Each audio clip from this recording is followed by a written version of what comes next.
इसीलिए विवाह संपन्न होने के बाद कंस स्वयं उसको छोड़ने ससुराल गया।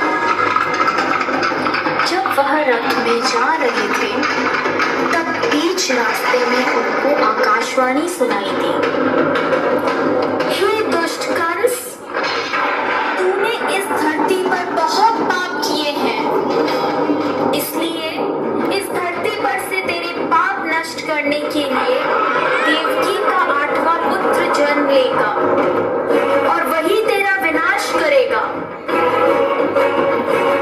यह सुनकर कंस अत्यधिक भयभीत व क्रोधित हो गया। वह बीच रास्ते में से ही रथ को वापस मथुरा ले गया और देवकी और वासुदेव जी को बंदी गृह में डालकर बंदी बना दिया। समय बीतता गया। कुछ समय बाद देवकी की पहली संतान हुई। जैसे ही कंस को इसकी सूचना मिली, कंस ने देवकी की संतान को मार दिया। यह उसके अत्याचार की शुरुआत थी। इस प्रकार कंस ने देवकी के 7 पुत्रों को उनके जन्म के तत्काल बाद ही हत्या कर दी। इससे वासुदेव और देवकी अत्यधिक दुखी थे, पर अंततः इस अंधकार के छटने का समय आ गया जब भगवान ने धरती पर मानव रूप धारण करते हुए जन्म लिया। उस दिन का घोर अंधेरा था और तेज वर्षा हो रही थी। ऐसे लग्न में भगवान ने धरती पर देवकी की 8वीं संतान बनकर बालक रूप में जन्म लिया।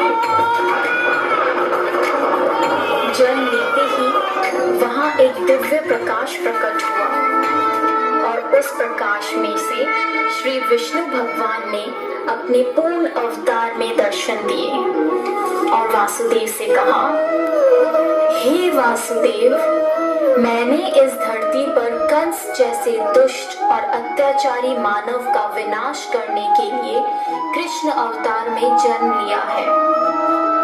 अतः मैं आपसे विनती करता हूँ कि आपके दोस्त नंद के घर ले चलें, जहाँ उनकी पत्नी यशोदा ने बालिका को जन्म लिया है। उस बालिका को यहाँ ले आकर मुझे यशोदा के बगल में सुला दें। ऐसा बोलकर भगवान अंतर्ध्यान हो गए। भगवान ने एक शिशु का रूप धारण किया और एक चमत्कार हुआ। वासुदेव और देवकी पीढ़ी मुक्त हो गए। कारागार के द्वार अपने आप खुल गए। जेल प्रहरी गहरी निद्रा में सो गए और ऐसे समय वासुदेव उस बालक को लेकर नंद के घर चल पड़े।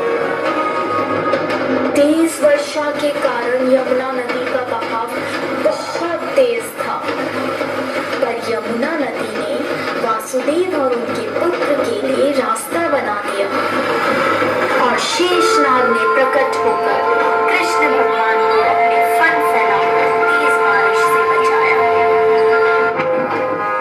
आखिरकार वे नंद के गांव पहुंचे और कृष्ण को यशोदा की बगल में लेटाकर उनकी पुत्री को वापस बंदी गृह ले आए। वहां पहुंचते ही बंदी गृह के दरवाजे स्वयं बंद हो गए। सारे जेल प्रहरी उस पुत्री के रोने की आवाज सुनकर जाग गए और कंस को सूचित किया। जब कंस को सूचना मिली कि वासुदेव जी की 8वीं संतान पुत्री हुई है, तो कंस उस पुत्री को मारने लगा। अचानक उसमें से एक दिव्य ज्योति के साथ मां शक्ति प्रकट हुई और उन्होंने कहा, हे मूर्ख कंस, निर्दोष शिशुओं की हत्या करने से तुम्हें कोई लाभ नहीं होगा। तुझे मारने वाला इस धरती पर जन्म ले चुका है। तेरा वध करने के लिए देवकी के 8वें पुत्र ने इस धरती पर जन्म ले लिया है और वही तेरा विनाश करेगा। ऐसा कहकर वह दिव्य शक्ति लुप्त हो गई। जब कृष्ण भगवान बड़े हुए तब उन्होंने कंस का वध किया और इस प्रकार कृष्ण भगवान ने धरती पर अत्याचार व बुराई का अंत किया। इसीलिए हमेशा प्रत्येक भाद्रपद की कृष्ण पक्ष की अष्टमी को जन्माष्टमी के रूप में श्री कृष्ण का जन्म दिवस मनाते हैं।